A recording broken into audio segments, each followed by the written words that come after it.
Gimana jadinya sebuah perusahaan besar menjadi bangkrut seketika? Apakah karena minimnya permintaan pelanggan atau karena menurunnya kinerja karyawan? Tidak, itu semua salah. Karena ini adalah sebuah kasus fraud atau penipuan terbesar yang pernah ada dalam sejarah bisnis.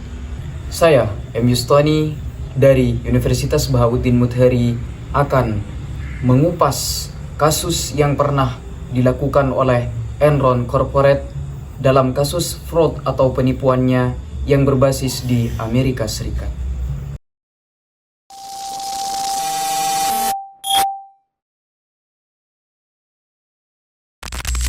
Enron Corporation adalah perusahaan energi terbesar di Amerika Serikat.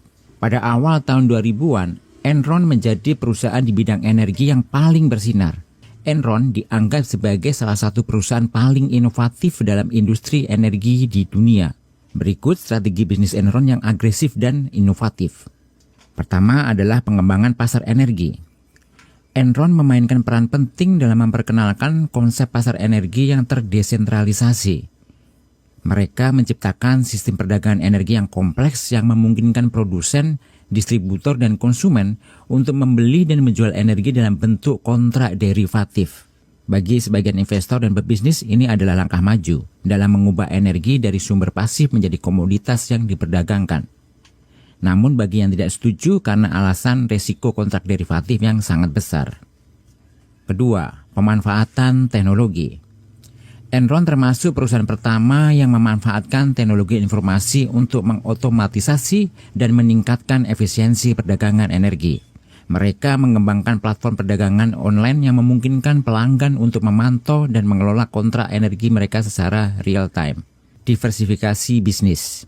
Enron tidak hanya fokus pada produksi dan distribusi energi tradisional, tetapi juga memasuki bisnis-bisnis lain seperti perdagangan komoditas, telekomunikasi, dan layanan keuangan.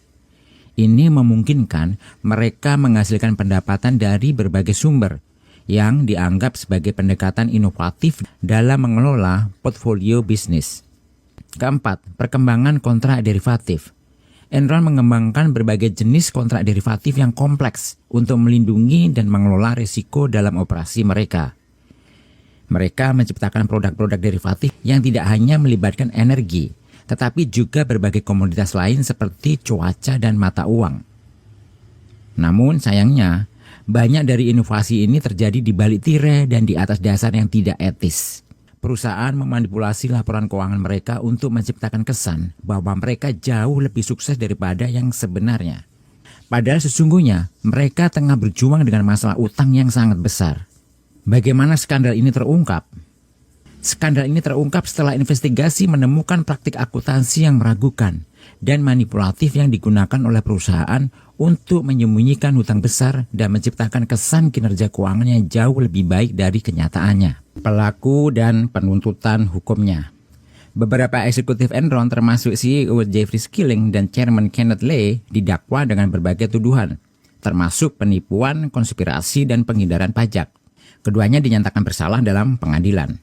CEO Enron, Jeffrey Skilling, ia didakwa dengan berbagai tuduhan termasuk konspirasi, kecurangan, dan penghindaran pajak.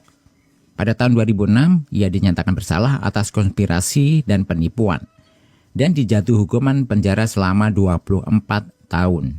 Kasus Enron Corporate ini mengajarkan kita untuk lebih mengedepankan transparansi, akuntabilitas, dan pengawasan dalam perusahaan. Kasus ini juga mengingatkan kita akan pentingnya memahami risiko bisnis secara menyeluruh dan berhadapan dengan khalayak umum secara jujur. Menyembunyikan atau mengabaikan risiko tersebut hanya akan mengakibatkan masalah besar di masa depan. Membangun budaya yang mendorong etika, keterbukaan, dan pertanggungjawaban adalah kunci untuk mencegah tindakan yang merugikan bagi perusahaan. Sekian dari saya, tetaplah jujur dalam menjalankan bisnis dan ikuti aturan yang telah ada. Wassalamualaikum warahmatullahi wabarakatuh.